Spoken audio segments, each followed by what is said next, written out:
Hello, Flat Earth researchers, debaters, and especially debunkers.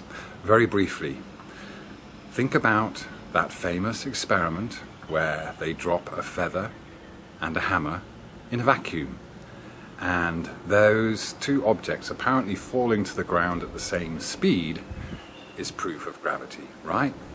Well, actually, it completely disproves gravity. First of all, the experiment was taking out the air molecules, so the feather has no resistance against the air molecules. Fine, okay? Now, gravity is said to be an inverse square law, so that should naturally affect lighter objects much more readily than it affects heavy objects. As I've said before, like sucking up a feather in a vacuum cleaner is going to be a lot easier than sucking up something heavier, or a paperclip rushing to stick to a magnet compared to a heavy steel ball. Yeah?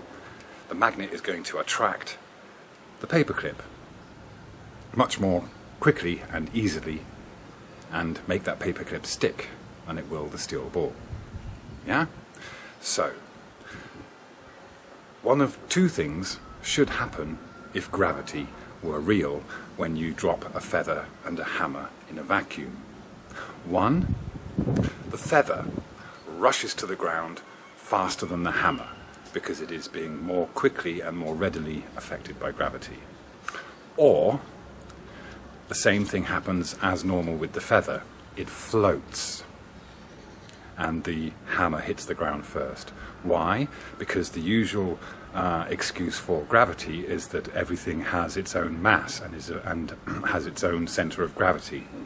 So, in that respect, the feather, being very lightweight, having hardly any mass, should just float gently down to the ground, even in a vacuum. And the hammer should hit the ground before the feather, as normal. The only reason that the hammer and the feather fall at the same time to the ground in a vacuum is because you took the air out.